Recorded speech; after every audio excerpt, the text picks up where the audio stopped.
Bonjour tout le monde, j'espère que vous allez très bien. Aujourd'hui, comme promis, nous allons faire la lecture du conte Le Petit Chaperon Rouge. Mais juste avant, on va faire le point sur ce conte-là.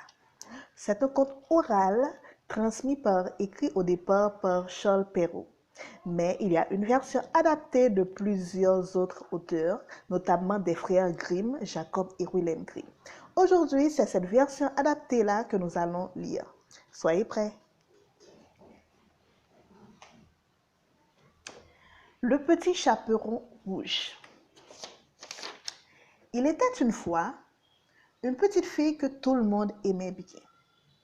Sa grand-mère lui avait offert un petit bonnet de velours rouge qui lui allait si bien qu'elle ne voulait plus en porter d'autres. Du coup, on l'appela Petit Chaperon Rouge. Un jour, sa mère l'appela et lui dit: « Va voir comment se porte ta grand-mère, car on m'a dit qu'elle était malade, et porte-lui une galette et ce pot de beurre. Sois bien sage et ne t'écarte pas du chemin en y allant. Tu pourras rencontrer le loup. » Le petit chaperon rouge partit aussitôt. Sa grand-mère habitait loin, au milieu de la forêt, à une demi-heure du village. Lorsque le petit chaperon rouge arriva dans le bois, elle rencontra le loup qui eut bien envie de la manger. Mais il n'osa pas, à cause de quelques bûcherons qui étaient dans la forêt. Le petit chaperon rouge ne savait pas que c'était une vilaine bête et elle ne le craignait point. « Bonjour, chaperon rouge, » dit le loup.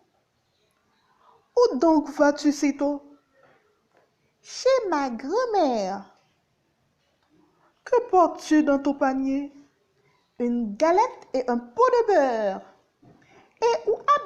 Et où habite donc ta grand-mère, chaperon rouge? »« Oh, un peu plus loin dans la forêt. Sa maison se trouve juste sous les 3 gros chênes, à côté des noisetiers, » dit le petit chaperon rouge. Le loup l'accompagna un bout de chemin et dit: « Chaperon rouge, vois ces belles fleurs autour de nous. Pourquoi ne les regardes-tu pas? » Le petit chaperon rouge ouvrit les yeux et lorsqu'elle vit comment les rayons du soleil dansaient à travers les arbres et combien tout était plein de fleurs, elle pensa: « Si j'apportais à ma grand-mère un beau bouquet de fleurs, ça lui ferait très plaisir. Il est encore si tôt que j'arriverai bien à l'heure. » Elle quitta le chemin, pénétra dans le bois et cueillit des fleurs. Et chaque fois qu'elle en avait cueilli une, elle se disait: « Plus loin, je vois une plus belle. » Elle y allait et s'enfonçait toujours plus profondément dans la forêt. Le loup, lui, courait tout droit vers la maison de la grand-mère. Il frappa à la porte.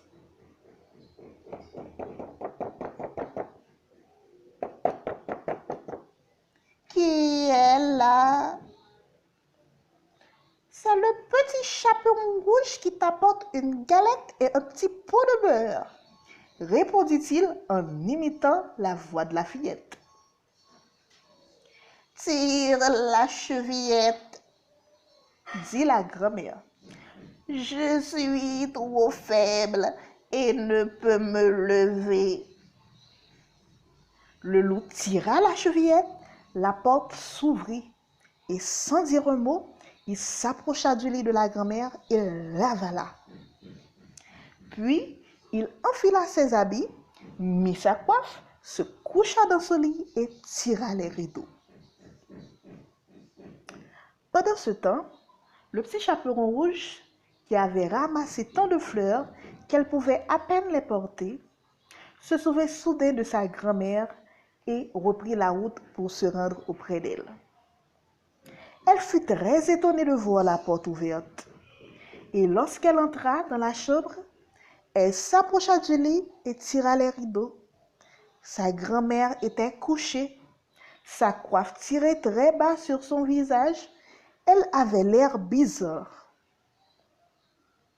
« Oh, Oh, grand-mère, comme vous avez de grandes oreilles, c'est pour mieux t'entendre, mon enfant, lui dit le loup. Oh, grand-mère, comme vous avez de grands yeux, c'est pour mieux te voir, mon enfant. Oh, grand-mère, comme vous avez de grands bras, c'est pour mieux t'embrasser, mon enfant. Oh, grand-mère, comme vous avez de grandes dents, c'est pour mieux te manger. À peine le loup eut-il prononcé ces mots qu'il bondit hors du lit et avala le pauvre petit chapeau rouge. Lorsqu'il eut apaisé sa faim, il se recoucha, s'endormit et commença à ronfler bruyamment. Un chasseur passait justement devant la maison et, intrigué par le bruit, il entra dans la chambre. Quand il arriva devant le lit, il vit que le loup y était couché, toujours en train de ronfler. Il s'apprêtait à tirer lorsque tout à coup, l'idée lui vint que le loup pourrait bien avoir avalé la grand-mère et qu'il serait peut-être encore possible de la sauver. Il prit des ciseaux et ouvrit le ventre du loup endormi.